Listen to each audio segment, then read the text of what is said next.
Hey guys, welcome to my channel. இன்றைக்கி நம்ம பாலக்கீரை கடையில் எப்படி பண்ணுறதுன்னு பார்க்கலாம். ஒரு வடை சட்டியில் எண்ணெய் போட்டு கொஞ்சம் நேரம் கழித்து அது நல்லா சூடானதுக்கப்புறம் கடுகு உளுந்தும் போட்டுக்கோங்க.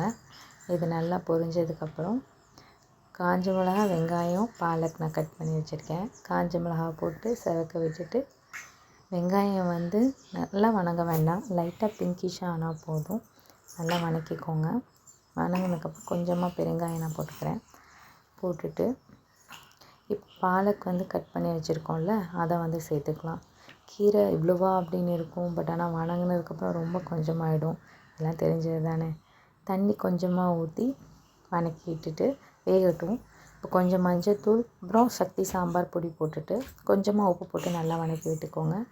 மீன்வைல் நான் என்ன பண்ணேன் அப்படின்னா, துவரம்பருப்பு, பாசிப்பருப்பு, ஒரு தக்காளி, பூண்டு எல்லாம் போட்டு வேக வச்சு எடுத்துக்கிட்டேன்.